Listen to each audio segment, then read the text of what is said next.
नमस्कार मंडळी, आज आहे अक्षय तृतीया आणि त्यासाठी आपण बनवणार आहोत खास आमरस थाळी। त्यात एक खूप महत्त्वाचा पदार्थ आहे आणि तो बघण्यासाठी तुम्हाला व्हिडिओ शेवटपर्यंत बघावा लागेल। आज अक्षय तृतीया हा दिवस म्हणजे फक्त एक सण नाही तर आपल्या मराठी संस्कृतीचा खूप पवित्र आणि खास दिवस। सगळ्यात अगोदर आपण मांडे बनवण्यासाठी कणिक भिजवून घेऊ। पीठ चाळणी किंवा कपड्याच्या मदतीने चाळून त्यात मीठ टाकून मिश्रण एकजीव करून घेऊ। त्यानंतर मिश्रणात पाणी टाकून त्याचा सैल गोळा तयार करून घेऊ। मग ओला कपडा त्याच्यावर झाकून पीठ भिजण्यासाठी साईडला ठेवू। जे पहिल्यांदाच पुरणपोळी बनवतायत ते लोक ही स्टेप मिस करतात। आता आपण पुरण बनवण्याची तयारी करू। त्यासाठी आपण डाळ कुकरमध्ये शिजवून घेणार आहोत आणि ती चांगली शिजली आहे की नाही हे पण चेक करून बघू। डाळ शिजल्यानंतर त्याचं जे पाणी असतं ते आपण साईडला ठेवून त्याचा पुढे वापर करणार आहोत आणि त्यासाठी आपल्याला किती गूळ लागणार आहे तो कापून घेऊ। त्यानंतर आपल्याला पुरणासाठी खास मसाला तयार करायचा आहे। त्यात जायफळ, वेलची, सुंठ आणि वेलदोडे असणार आहे। ते सर्व मिक्सरला बारीक करून घेऊ आणि त्यानंतर पुरणाला कड येण्यासाठी ठेवून देऊ। म्हणजेच डाळ आणि गूळ एकत्र करून चुलीवर मंद आचेवर त्याला साईडला शिजण्यासाठी ठेवून देऊ आणि ते शिजत असताना त्याला कंटिन्यू मिक्स करायचंय, नाहीतर ते खाली पातेल्याला लागू शकतो। मग पुरणाला कड आल्यानंतर त्याला आपण गाळणीच्या मदतीने गाळून घेणार आहोत। इथे माझी एक चूक झाली, गाळणी की चाळणी हे तुम्हीच मला कमेंट करून सांगा।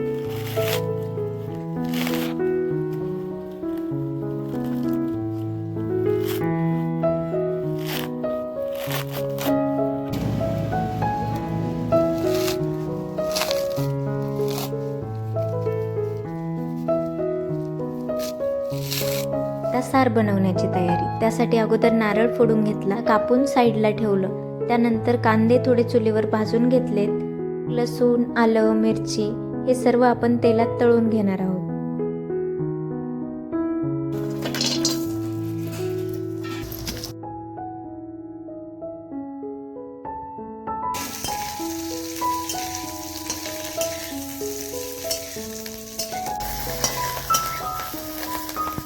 चांगलं भाजून लालसर झाल्यानंतर साईडला एका डिशमध्ये थंड होण्यासाठी ठेवून देऊ। मी या रेसिपीत एक खास गोष्ट वापरणार आहे, ती काय तुम्हाला कळालं असेल तर मला कमेंटमध्ये सांगा। सर्व मसाला थंड झाल्यानंतर तो वाटून तेलात परतवून घेऊ।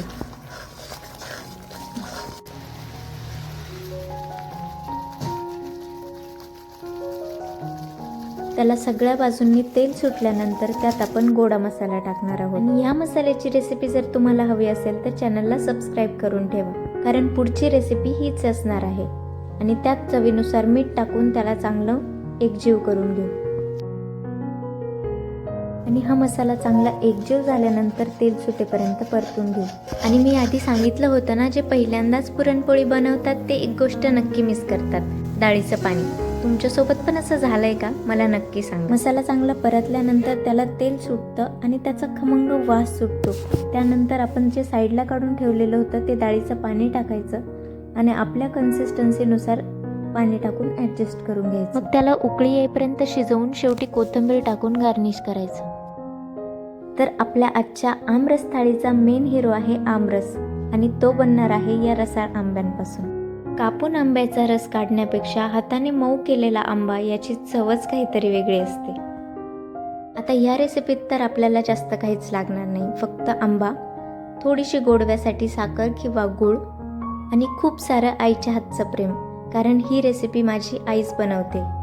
तुम्ही तुमच्या आईच्या हातची आमरस पोळी मिस करताय का?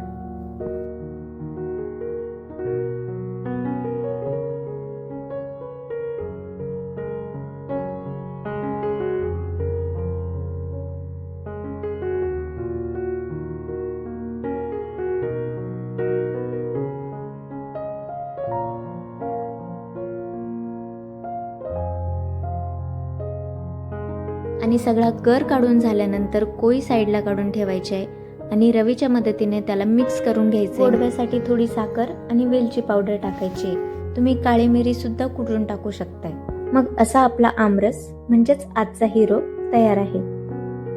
आता आपण तेल गरम करायला ठेवलंय आणि त्यात आपलं उन्हाळी वाळवण म्हणजे कुरडया, पापड, आपल्याला जे पण काही हवंय ते आपण अगोदर तळून घेणार आहोत। आणि भज्यांसाठी लागणाऱ्या मिरच्यासुद्धा तळून घेऊ. त्यानंतर भज्यांचं पीठ भिजवून त्यात थोडासा ओवा टाकून भजे काढून घेऊ. तर इथे मी भजी बनवण्याचं बॅटर का नाही दाखवलं तुम्हाला, कारण मी ऑलरेडी माझ्या यूट्यूब चॅनलवर ही रेसिपी अपलोड केली आहे. मी वरती लिंक देते, तुम्ही ती रेसिपी नंतर बघून घ्या.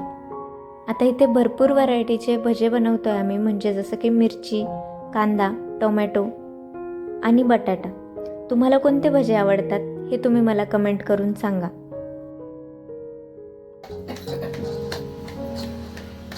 आज आपण खास पारंपरिक मांडे बघणार आहोत, जे प्रत्येक सणाची गोड आठवण घेऊन येत असतात. मांडे म्हणजे फक्त एक रेसिपी नाही, तर ती आपली परंपरा आणि एक कला आहे, जी सगळ्यांनाच जमत नाही. पीठ चांगलं भिजलंय आणि मऊसूत झालंय, कारण मांडे जितके पातळ तितकेच चविष्ट लागतात.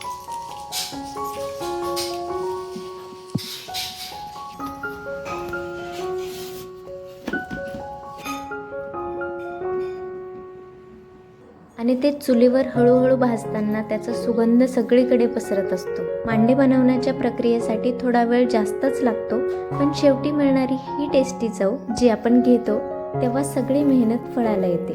आता ही संपूर्ण प्रोसेस तुम्ही एन्जॉय करा आणि त्यानंतर आपण खाणार आहोत गरमागरम मांडे आणि रस. तुमच्या घरीही मांडे बनतात का आणि ते कोण बनवतं हे मला कमेंट करून नक्की सांगा. अशाच पारंपरिक रेसिपीसाठी सबस्क्राईब करून ठेवा बरं.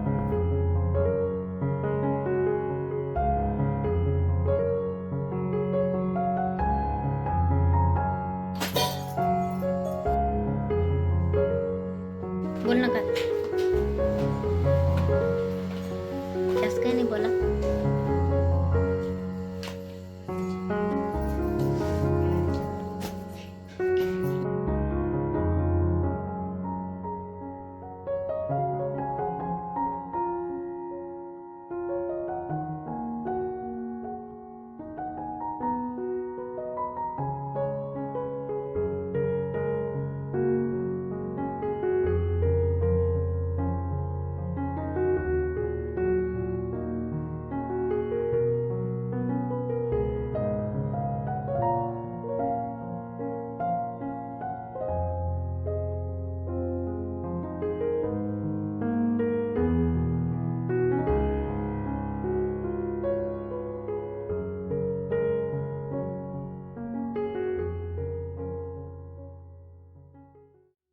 तर मंडळी, आजच्या दिवशी घेतलं जातं सोनं, आणि सोन्याचा भाव तर खूप वाढलाय, पण आपल्यासाठी खरं सोनं आहे ते आपल्या परंपरा. तुम्हाला व्हिडिओ आवडला असेल तर लाईक, शेअर आणि सेव्ह करा. आणि त्याचबरोबर तुम्हाला जर अशाच गावाकडच्या आणि पारंपरिक रेसिपीज बघायला आवडत असतील तर माझ्या सात्विक आहार या चॅनलला सबस्क्राईब नक्की करा आणि बेल आयकॉन प्रेस करायलाही अजिबात विसरू नका. भेटू आपण पुढच्या एका नवीन व्हिडिओमध्ये. तोपर्यंत धन्यवाद. अक्षय तृतीयाच्या खूप खूप शुभेच्छा. आणि तुम्हाला जर या कैऱ्यांच्या काही खास रेसिपीज बघायच्या असतील तर मला कमेंट करून सांगा, मी नक्की बनवेल.